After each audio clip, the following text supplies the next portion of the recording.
Picnic. শীতকাল তো বহু যুগ আগেই পড়ে গিয়েছিল, কোথাও ভুল হচ্ছে, মনে হয় শীতের 14 গোষ্ঠী এবছর পড়ে গেছে। মানে এত পরিমাণে এবছর ঠান্ডা পড়েছে, এই ঠান্ডার মধ্যে পিকনিক না করলে হয় না। আজকের পিকনিকটা ছিল আমরা কয়েকজন ভাই বোন মিলে, সবাই ছিলাম না কারণ সবাই একটু কাজে ব্যস্ত। আমরা কয়েকজন মাত্রই ফ্রি ছিলাম, মানে এই কজন যে দেখতে পাচ্ছ আমাকে ধরে, আমরা সবসময় ফ্রি থাকি, মানে আমাদের কোনো কাজকর্ম নেই। তাই একদিন হুট করেই ঠিক হলো আমরা একটা ছোটখাটো পিকনিক করব। যেমন ভাবনা তেমন কাজ, সবার বাড়ি থেকে আলু, পেঁয়াজ, আদা, রসুন সবকিছু তুলে আনা হয়েছিল, আর সবার থেকে 30 টাকা করে তোলা হয়েছিল। সেখান থেকে তেল, ময়দা, ডিম এইসবই আনা হয়েছিল। আরে তোমাদের তো বলাই হলো না আমাদের পিকনিকের মেনুতে কি ছিল। পিকনিকের মেনুতে ছিল লুচি আর ডিম আলুর কষা। আমরা মাছ মাংসের দিকে এগোতে পারিনি কারণ আমার দৌড় কদ্দূর আমি তো জানি, সেই জন্য লুচি আর ডিম আলুর কষা দিয়েই আমরা পিকনিকটা করেছিলাম সবাই মিলে।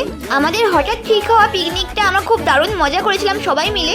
আজ ভিডিওটা এই পর্যন্ত, আজ তাহলে আসি, দেখা হচ্ছে পরের ভিডিওতে। বাই।